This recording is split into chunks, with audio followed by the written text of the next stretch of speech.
आजकल का जो कार्यक्रम है, आज का जो खास करके है, इस पे जो है हमारा नो टू प्लास्टिक है, इस पे फोकस है। और जैसा कि आप जानते हैं कि प्लास्टिक जो है सबसे बड़ी समस्या है, प्रदूषण का सबसे बड़ा कारण है। इसके कारण जो आप देखें बेसहारा पशु जो है कई बार जो है कूड़े को वहाँ भी खाना खा के वो बीमार हो रहे हैं। घर घर में बीमारियाँ फैल रही हैं और जैसा कि पर्यावरण विभाग ने कहा है कि इसका जो है हमें ऑल्टरनेटिव ढूंढना पड़ेगा। और आज का जो ये शोकेस है ये इस पे है कि हमने बहुत सारे ऑल्टरनेटिव हमारे पास हैं और जो आजकल जो है कॉस्ट इफ़ेक्टिव भी हो गए एंड स्ट्रेंथ वाइज भी अच्छे हैं और उसको जो है अवेलेबिलिटी भी कराई जा सकती है। तो आज का जो पर्पस ये है कि हम अगली जनरेशन को क्या देके जा रहे हैं। जैसा कि धरती हमें जो है आज से 30 साल पहले 40 साल पहले पॉल्यूशन लेवल कम था वगैरह था, ज़्यादा हो गया है, इसको फिर से रिड्यूस करने की कोशिश है ये। आपने जैसा देखा कि चलाने की पावर अब सबको पहले 100 लोगों के पास थी, अब लगभग 1000 के पास है। लेकिन जैसा कि हमारा पर्पस है, जैसा कि हमने सुना हमारे जो चीफ गेस्ट थे कि ये चलानिंग से समस्या का हल नहीं होता। चलानिंग तो डिटरेंट होता है। समस्या का हल तब होता है जब हम अपने अंदर से जो ये आवाज़ आए कि जी हमें प्लास्टिक यूज़ नहीं करना है। कल मैं एक पढ़े लिखे व्यक्ति से पूछ रहा था कि वो ये कह रहे थे कि आप क्या एमसी क्या करता है।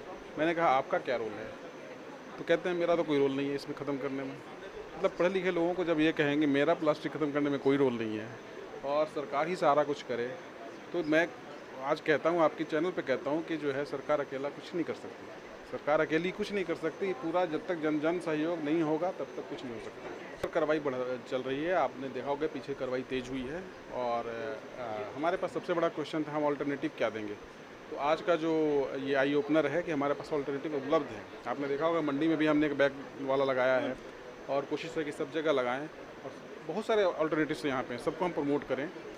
तो उसके द्वारा पहले तो ऑल्टरनेटिव होगा। हम केवल चलानिंग करके कोई चीज़ रोक दें और अल्टरनेटिव ना हो तो वो सफल नहीं होता प्रयोग। हमने अल्टरनेटिव भी देना है, साथ में चलानिंग भी करनी है, रोकना भी है। तो जैसे जैसे अल्टरनेटिव सामने आ रहे हैं हम चलानिंग तेज करते रहेंगे। बहुत सारी एनजीओ है जो मोर देन 20 से हमारे साथ जुड़ी हुई है। आज का जो कार्यक्रम है वो एक्चुअली एक सामूहिक प्रयास है विभिन्न विभागों का चंडीगढ़ प्रशासन के, जिसमें हम ये प्रयास कर रहे हैं कि किस तरह से लोगों को प्लास्टिक पोल्यूशन और प्लास्टिक वेस्ट के बारे में हम अवेयर कर सकें, स्पेशली सिंगल यूज़ प्लास्टिक का, और साथ ही साथ उनको हम ये भी बता सकें कि मार्केट में कितने विभिन्न प्रकार के और कितने तरह तरह के ऑप्शंस आपको लाइफस्टाइल के लिए मौजूद हैं। मुझे हम सबको विशेष डिस्कशंस के दौरान ये निचोड़ रहा है हमारा कि लोगों में जानकारी की कमी होने की वजह से, लोगों में इस बात की क्लैरिटी न होने की वजह से कि क्या सिंगल यूज़ प्लास्टिक है, क्या बैंड है, क्या बैन नहीं है, क्या मैं यूज़ करूं, और लोगों की लाइफस्टाइल में प्लास्टिक इतना डीपली इनकलकेट हो गया है, इतना डीपली रूटेड है कि लोगों को शायद अपने दैनिक दिनचर्या में इस बात पे ध्यान देने का इतना मौका नहीं मिलता। वो जो ऑप्शन अवेलेबल होता है उसको लेके वो निकल जाते हैं। तो हमारा प्रयास यही रहेगा कि हम लोगों को ज़्यादा से ज़्यादा जागरूक करें कि सिंगल यूज़ प्लास्टिक के कौन से आइटम बैन हैं, और सिंगल यूज़ प्लास्टिक बैन होने के साथ साथ कौन से आइटम हैं जो मार्केट में उपलब्ध हैं, जो कि आप उनसे उनका यूज़ करके एक सस्टेनेबल वे ऑफ लाइफस्टाइल को अपना सकते हैं और पर्यावरण में अपना जो आंशिक योगदान है उसके संतुलन के लिए उसमें अपना भागीदारी दे सकते हैं। मैं बहुत उत्साहपूर्वक इस बात को आपसे शेयर करना चाहूँगा कि हमारे पास करीब 16 एग्जिबिटर्स हैं जो कि न सिर्फ चंडीगढ़ के न हैं बल्कि विभिन्न राज्यों से आए हुए हैं। हिमाचल से हैं, महाराष्ट्र से हैं, आपके राजस्थान से हैं, और तरह तरह के उन्होंने जो है एग्जिबिट्स जो हैं लगाए हैं, जिनका रेंज बैम्बू प्रोडक्ट से लेकर के अल्टरनेटिव बायोडिग्रेडेबल प्लास्टिक्स है। किस तरह से हमारा जो म्यूनिसिपल कॉरपोरेशन है उसने अपना एक अगरबत्ती, जो फूलों का जो वेस्ट होता है उससे जो अगरबत्ती और जो वेस्ट प्रोडक्ट बनाते हैं उसका डिस्प्ले है। किस तरह से प्लास्टिक रिसाइकलेबल करके प्रोडक्ट्स जैसे बनाए जाते हैं उनका डिस्प्ले है। डिफरेंट तरह के प्लास्टिक जो रॉ मटेरियल्स हैं, बगाश बेस्ड हैं, कॉर्न बेस्ड हैं, आपके गन्ना बेस्ड हैं, तो ये सारे चीज़ों को डिस्प्ले किया गया है। जो cutlery, home items, cloth bags, all of wide variety of lifestyle items which could be of immense benefit to the people here. I would urge upon everybody to have a benefit of seeing out the alternatives available in this exhibition. हम इस exhibition को यहीं तक सीमित नहीं रखेंगे, और इसका काफ़ी हमें उत्साहपूर्ण जो है वो फीडबैक भी मिल रहा है।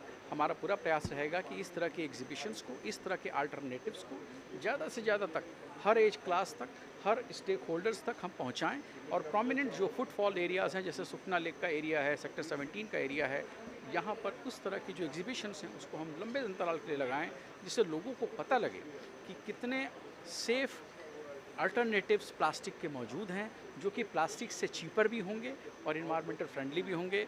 और जो लोग बहुत से ऐसे लोग हैं जो चाहते हैं कि हम प्लास्टिक को यूज़ न करें, लेकिन अज्ञानतावश यूज़ करने लगे। जनता को हमारा यही एक आह्वान है कि आप सिंगल यूज़ प्लास्टिक, मुझे पता है ये एक चैलेंज है हम सभी के लिए, लेकिन सिंगल यूज़ प्लास्टिक का जितना कम से कम हो उसको यूज़ कर सकें। और जो भी अल्टरनेटिव्स मार्केट में उपलब्ध हैं, कपड़े का बैग है, बायोडिग्रेडेबल प्लास्टिक है, रिसाइक्लेबल यूज़ के जो प्लास्टिक के मटेरियल हैं उनको यूज़ करें। सरकार का ये प्रयास रहेगा कि जन जन तक, सब तक इस बात का प्रचार किया जाए, इस बात का प्रसार किया जाए कि अल्टरनेटिव्स कहाँ मौजूद हैं, किस तरह के मौजूद हैं, और ये भी इंश्योर करें कि कॉस्ट इफ़ेक्टिव हों, इन्वायरमेंट फ्रेंडली हों और टेक्नोलॉजिकली वायबल। तो हमारा प्रयास है कि हम इसको प्रसार करें। Thank you.